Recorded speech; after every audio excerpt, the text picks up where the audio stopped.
Shavuot Tov Mevarach. This is Rabbi Kovacs, and Mishnah Yomi is continuing in Pesachim, chapter 9, Mishnah 10. Shtei chavurot. There were two groups that arvu pischehem, and their animals got mixed up. Their carbon Pesach was mixed up. They didn't know whose little lamb it was, or if it was both goats, which goat belonged to whom. Now, this happened before the shechita. If it was after the shechita, they are stuck.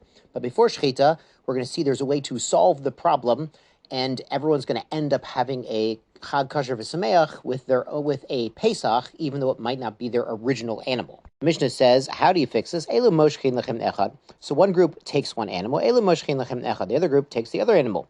Echad me'elu ba'atel elu. And one person from group A goes over to group B. Ve'echad me'elu ba'atel elu. And one group from B goes over to A.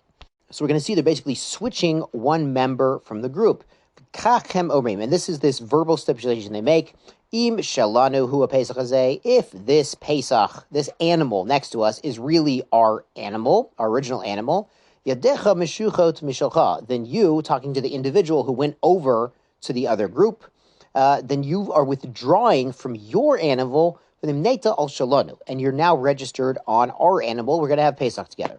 Ve'im shelcha hu Pesach hazeh. But if this animal we're all standing by is really your animal, meaning your group, but this guy's a member of that group, yadeinu meshucha mishalanu, then we are withdrawing from our animal, v'nimnenu al shelcha, and we're joining you in your animal, this animal. So basically, whatever works is everyone ends up being registered on that animal, but they do have to switch one member to go over to the other group just to make the stipulation to make sure that everyone's getting an animal, registering on an animal. Doesn't really matter whose was whose originally. Everyone ends up with a good Pesach. And the Mishnah continues, so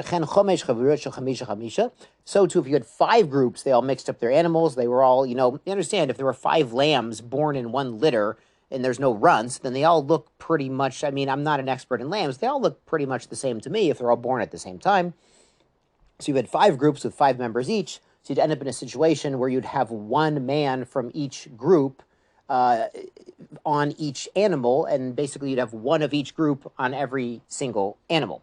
If you have 10 groups with 10 animals, with 10 members each, so they would all do this, you end up with one man from each group on each animal. They have to make the stipulation to everyone in that group to make it kosher, to make sure everyone's got a Chag Kasher V'Sameach. Great, let's go on to Yud Aleph, Mishnah 11.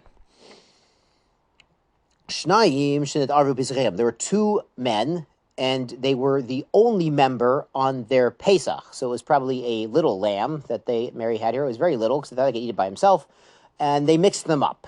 So what do? So one guy grabs one lamb, the other guy grabs the other lamb. And then they need help. And he has to go and appoint someone else from the shuk, from the market, somebody who needs a carbon Pesach, somebody needs to take part. And the other guy grabs another guy from the shuk.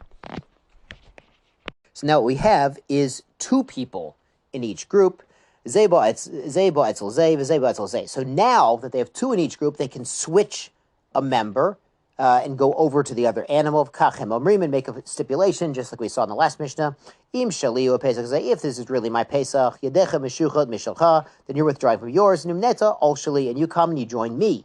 And if this Pesach really belongs to your group, then I'm withdrawing from mine and giving it to the other guy. I'm really joining you in yours. So you see, an interesting thing is that if you're trying to solve a problem by yourself, sometimes the only way to do it is to get in some outside help, get in some advice and get in people to back you up and sort things out.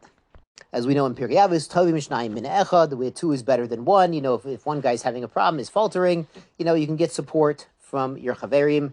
And that's a wonderful lesson from this Mishnah. And tomorrow we start the last chapter of Pesachim, which is actually all about the Pesach Seder.